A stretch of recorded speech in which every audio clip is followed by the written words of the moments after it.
Welcome to let's crack NTA UGC NET. मैं बरखा आपका बहुत बहुत स्वागत करती हूँ अनअकैडमी के शानदार से प्लेटफॉर्म पर। तो मेरा नाम है डॉक्टर बरखा, मैं पॉलिटिकल साइंस टीचर हूँ। पीएचडी एमए एमफिल सब किया है दिल्ली यूनिवर्सिटी से। लेफ्ट चैनल है।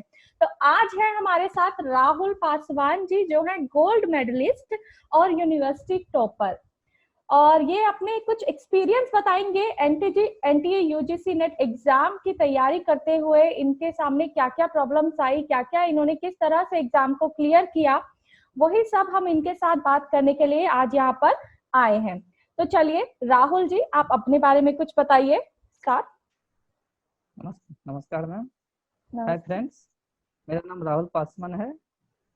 मैं बिहार से हूँ और 2018 में ललित नारायण मिथिला यूनिवर्सिटी दरभंगा से यूनिवर्सिटी टॉपर और गोल्ड मेडलिस्ट हूँ पॉलिटिकल साइंस से।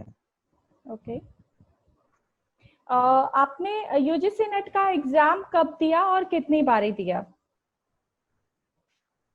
मैम मैं एग्जाम तीसरी बार में पास किया हूँ और उससे 2 बार पहले वही 4 नंबर 6 नंबर या 2 नंबर से मेरा रिजल्ट नहीं हो पा रहा था और दिसंबर 2019 में नेट क्वालिफाई किया हूँ। ओके, तो बहुत बहुत कॉन्ग्रेचुलेशन कि आपने फाइनली जो है 3 अटेम्प्ट के बाद, आप कह रहे हैं थर्ड अटेम्प्ट में आपने जो है वो क्लियर कर लिया। तो चलिए अब आपसे मैं कुछ क्वेश्चन पूछूंगी, तो आप उसका आंसर कीजिएगा कि आपको कितने मंथ की तैयारी लगी इस एग्जाम को तैयार करने के लिए? मैम हम तो लास्ट ईयर पीजी में जब थे तो लास्ट ईयर से मतलब तैयारी करना शुरू किया, तो उसके बाद फिर 2019 में सिलेबस चेंज हुआ। तो सिलेबस चेंज होने के बाद कठिनाई हुई कि बहुत सारा उसका मटेरियल लगभग 60 से 70% सिलेबस चेंज हो गया था। तो मार्केट में बुक भी उपलब्ध नहीं था। ओके।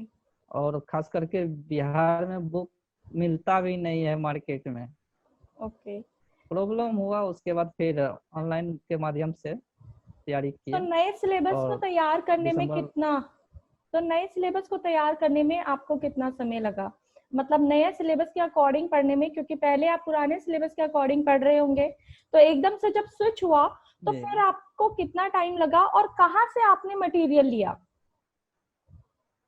मैम उसको नोट्स तैयार करने में नया सिलेबस के अकॉर्डिंग, जो पुराना सिलेबस था तो उसका तो एक नोट्स अलग था ही, फिर नया जो जुड़ा उसको फिर तैयार करने में वही 6-7 महीना लगा। और वो ऑनलाइन के माध्यम से ही अनअकैडमी हुआ और यूट्यूब के माध्यम से उसका नोट्स तैयार किए और उसके बाद एग्जाम दिए।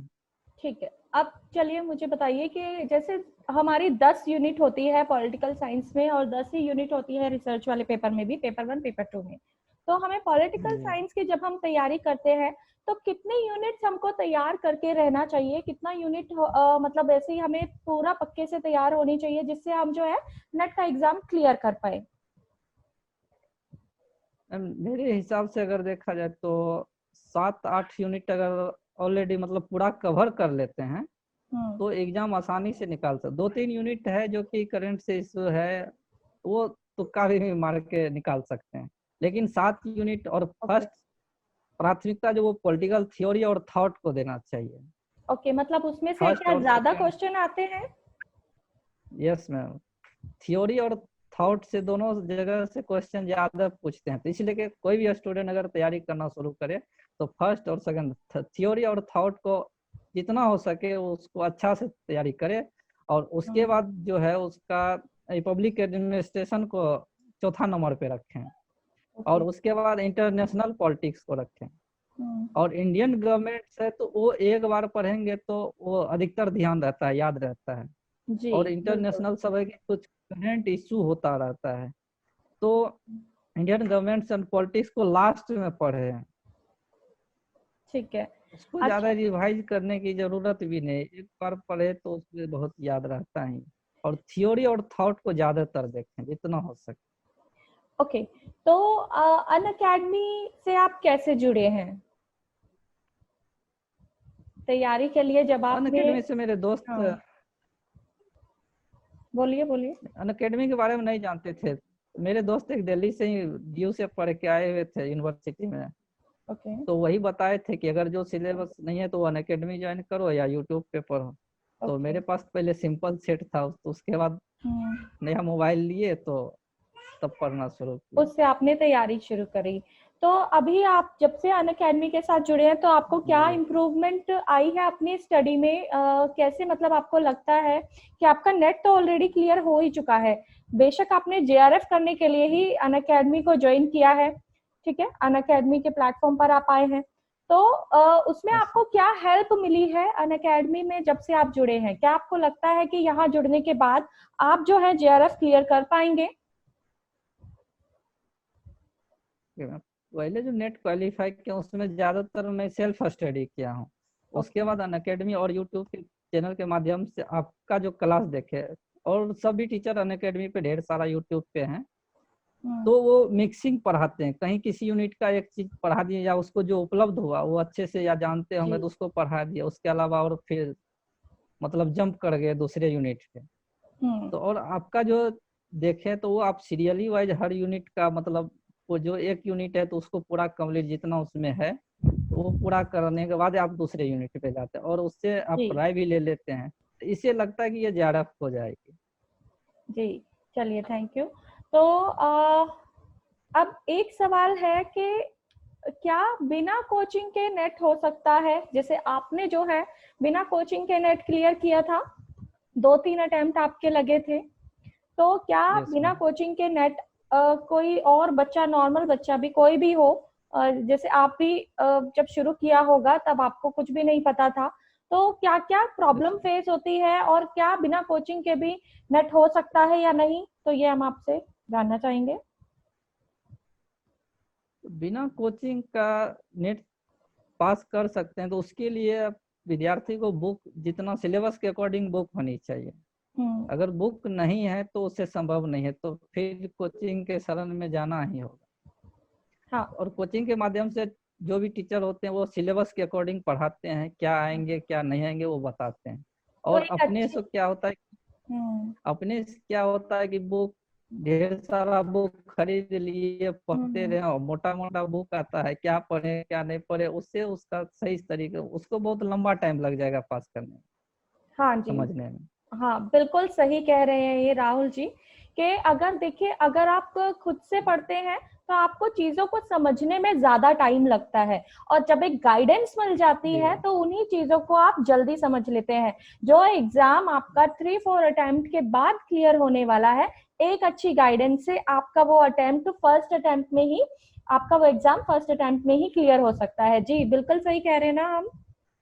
तो ये देख रहे हैं जैसे हम भले ने किए हैं, लेकिन कहीं न कहीं मुझे कहीं लग रहा है कि हम मतलब सेल्फ किए हैं उसमें बहुत कुछ पढ़े नहीं, मान लीजिए एग्जाम पास कर गए, लेकिन फिर भी लगता है कि नहीं, क्लास करने से वहाँ क्या होता है, जो क्लियर होता है कॉन्सेप्ट क्लियर होता है। अपने जी। से मान लीजिए पढ़ते जा रहे हैं, इतना हम्म। होता है कि समझ नहीं पाते हैं, तो इसलिए क्लास तो जरूरी है कोचिंग।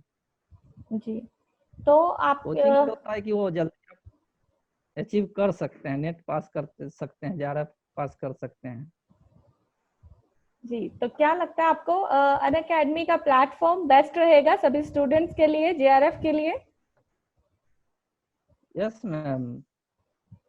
और अनअकैडमी पे खास करके अगर आपका क्लास ज्वाइन किया हो तभी हमको लगता है कि वो जल्दी से सारा यूनिट कवर कर लेंगे और उसको रिवाइज भी हो जाएगा, वो जल्दी क्वालिफाई कर जाएंगे। चलिए। अगर दूसरे टीचर्स करते हैं तो कितना को देखते हैं, अगर मान लीजिए हिंदी मीडियम का बच्चा है हम्म। तो वो कभी कभी किसी चैप्टर को हिंदी में पढ़ा देते हैं, उसके बाद इंग्लिश में पढ़ाते हैं, तो उसको तो वो कठिनाई हो। जी हाँ, हिंदी और और इंग्लिश आपका मीडियम जैसे वालों को। हिंदी मीडियम है तो जी, तो आप जैसे हिंदी मीडियम पढ़ा रहे हैं तो पूरा का पूरा हिंदी मीडियम देते हैं, और जिसको इंग्लिश में चाहिए वो आप इंग्लिश में भी उपलब्ध कराते हैं। और जी। अदर टीचर सब जो हैं वो अगर कुछ हिंदी में दिए कुछ इंग्लिश में दिए तो हिंदी मीडियम वाले बच्चे को कठिनाई होगी, उससे संभव नहीं हो पाएगा। जी। तो चलिए, और थोड़ा हम सा हमें और किसी बताइए। भी स्टूडेंट के सजेस्ट करें कि अनअकैड हम किसी भी जितना भी इंडिया का स्टूडेंट हो हम उसको यही सजेस्ट करेंगे कि बरखा मैम का क्लास लें, वो जल्दी से जल्दी नेट क्वालिफाई कर जाएंगे। चलिए, थैंक यू, बहुत बहुत थैंक यू। अब सिर्फ एक लास्ट सवाल, कि 2019 का जो एग्जाम था वो किस तरह का था? इजी था, जनवरी का जो मुश्किल था, कैसा था? सिलेबस चेंज होने के बाद जब 2019 जनवरी में एग्जाम जो हुआ मैम, वो मीडियम में था। तो उस समय मतलब इजी वे में लगा कि एग्जाम पास कर जाएंगे, लेकिन नहीं हो पाया। फिर लास्ट दिसंबर में देखे कि वो जनवरी से थोड़ा ज्यादा टफ था जी। और इस बार टफ था भी, और उसके बाद कटअप भी ऊपर गया। तो कहीं ना कहीं फिर मार्केट में बुक सब उपलब्ध हो गई, इसलिए कटअप भी भागा। और उसके बाद जो है थोड़ा क्वेश्चन भी टफ डाला। दिसंबर जनवरी में तो सिलेबस चेंज किया ही था, फर्स्ट बार क्वेश्चन डाला था, तो थोड़ा नॉर्मली था। लेकिन दिसंबर वाला थोड़ा हार्ड। ओके, चलिए अब बताइए कि लास्ट मोमेंट तैयारी किस तरह से करनी चाहिए आपके अकॉर्डिंग? जैसे आपने तैयारी करी लास्ट मोमेंट पे, जैसे हमारे पास बहुत कम टाइम बचा है, तो क्या हमें किस तरह से थोड़ा सा स्ट्रेटेजी बनाना चाहिए? ये हमारे बच्चों के लिए बहुत हेल्पफुल रहेगा। कुछ भी माइंड में, कुछ भी लास्ट कैसे किया था लास्ट में, कैसे अपनी पढ़ाई करी थी? ठीक है, तो हम यही कहेंगे कि फर्स्ट यूनिट जो ये फर्स्ट पेपर जो है रिसर्च का, उसको आप 1 से 2 घंटा टाइम दे। उसके बाद सारा टाइम आप जिसका जो सब्जेक्ट है, पॉलिटिकल साइंस हो या जो भी सेकेंड पेपर है, उसको ज्यादा से ज्यादा रिवाइज करें। आप जितना पढ़े हैं बस उसी को रिवाइज कीजिए। चलिए, थैंक यू। बहुत बहुत शुक्रिया राहुल जी, आप जो हमारे साथ आए हैं। और मेरा कोड है, देखिए, BS10 अनअकैडमी ज्वाइन कीजिए, अपनी तैयारी को बेहतर बनाइए। हम ऐसे ही एक्सपीरियंस आपके सामने लाते रहेंगे। राहुल जी ने हमारे साथ अपना एक्सपीरियंस शेयर किया है अनअकैडमी को लेकर और अपना जो नेट का एग्जाम था उसको लेकर। तो अगर आपको हमारी ये क्लास, हमारा ये एक्सपीरियंस पसंद आता है तो मेरी क्लास को लाइक, शेयर एंड सब्सक्राइब जरूर करिएगा। चलिए, bye bye. Thank you Rahul ji अपना एक्सपीरियंस शेयर करने के लिए। और कोई भी क्वेश्चन हो, कोई भी डाउट हो तो वो कोई भी क्वेश्चन हो, कोई भी डाउट हो तो वो आप हमसे पूछ सकते हैं हमारे टेलीग्राम चैनल के माध्यम से। NTA नेट बरखा और let's crack NTA UGC NET हमारे 2 टेलीग्राम चैनल है।